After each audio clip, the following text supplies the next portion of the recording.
मैं नरेंद्र कुमार, प्रधानाध्यापक उत्क्रमित मध्य विद्यालय दौलतपुर बिशनपुर राघोपुर सुपौल।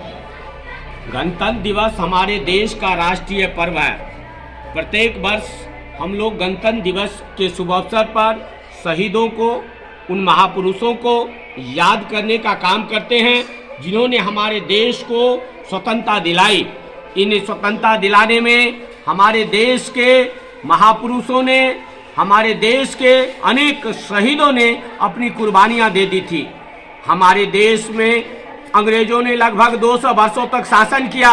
इस शासन करने में, हमारे देश को आज़ादी दिलाने में सर्वप्रथम सैनिकों ने 1857 में सैनिक विद्रोह किया था।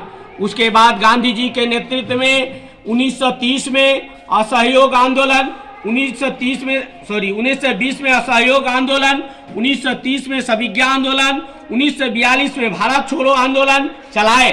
अंतोगत्वा जाकर हमारे देश को 15 अगस्त 1947 को आज़ादी मिली और इस आज़ादी दिलाने में अनेक माँ की गोद सुनी हो गई। अनेक बहनों ने अपने भाई को खोया तो अनेक महिलाओं ने अपने पति को खोया।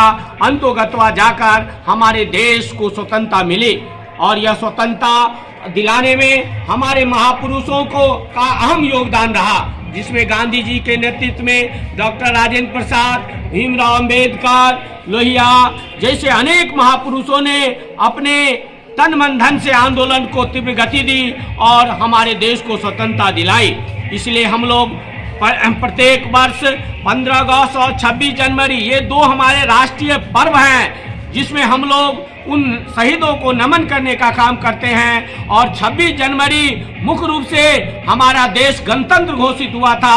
हमारा देश का एक लिखित संविधान बना था और यह लिखित संविधान बनाने में हमारे डॉक्टर भीमराव अंबेडकर का अहम योगदान था, जो उनके नेतृत्व में संविधान के प्रारूप समिति बनी और यह संविधान बनाने में लगभग 2 वर्ष 11 महीना 18 दिन लगा और अंतोगत्वा जाकर हमारा देश का एक लिखित संविधान बना।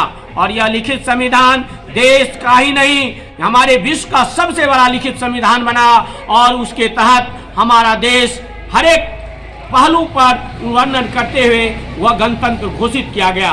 और यह गणतंत्र के शुभ अवसर पर आप एक तिरंगे फहराने का काम करते हैं, झंडोत्तोलन करने का काम करते हैं, जिनमें हमारे झंडों को हम लोग सलामी देते हैं, उन शहीदों को नमन करने का काम करते हैं, उन महापुरुषों को नमन करने का काम करते हैं जिन्होंने हमें आज़ादी दिलाई और ये गणतंत्र देश घोषित किया गया। और यह गणतंत्र दिलाने में जो हमारे आपके महापुरुषों ने अपना जो योगदान दिया, उनको हम आज याद करने का काम करते हैं, नमन करने का काम करते हैं। हम आप इस झंडोत्तोलन के तहत जो तिरंगे को सलामी देते हैं, इनमें 3 रंग हैं। ऊपर केसरिया है जो हमारे बल पुरुष को बताने का काम करता है, नीचे सफ़ेद है जो हमारे सच्चाई का प्रतीक है, जबकि नीचे हरियाली है जो देश के हरियाली को दिखाने का काम करता है।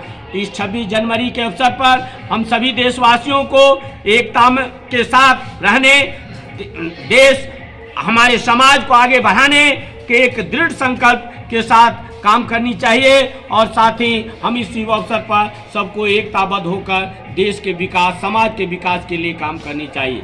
इन्हीं के वक्तव्य के साथ मैं अपना वक्तव्य समाप्त करता हूँ।